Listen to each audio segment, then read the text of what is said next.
Mga balita sa labas ng bansa, mga nasawi sa malakas na lindol sa Nepal, umabot na sa mahigit 7,000 at 10 migrante naman nalunod matapos magtangkang tumawid sa Mediterranean Sea sa hangaring makapasok sa Italia.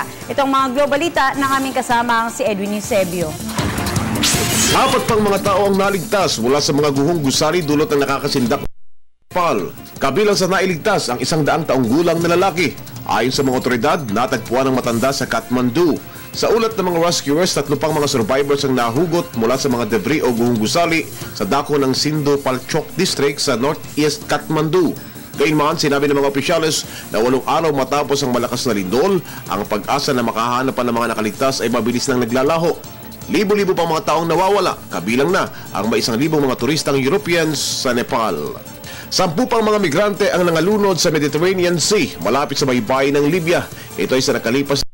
Gayunman, mahigit sa 4,000 mga migrante ang nailigtas matapos na samantalahin ng mga ito ang kalmadong karagatan sa pagtatangkang makatawid mula sa Libya tungo sa katimugang dalampasigan ng Europa. Lahat ng mga nailigtas ay sinakay sa mga bangka at dinala sa porte ng Italia, samantalang ang iba pang dumarating ay nagtutungo sa isla ng Lampedusa na sa dulong bahagi ng Southern Italy at ang iba naman ay dinadala naman sa Sicily at Calabria. Ayon sa Italian Coast Guard, daan pang mga migrante ang nailigtas nila lulan sa 16 na mga bangka nitong linggo, kasunod ng 3,700 na na-rescue noong Sabado. Nakikibaka ngayon ang Europe sa pag-aasikaso sa pagbahay nito. Karamihan sa mga migrante ay mga Afrikano, subalit marami rin ang mga Syrians na tumatakas sa digmaan sa kanilang bansa. Para sa Telebisyon ng Bayan, Edwin Eusebio.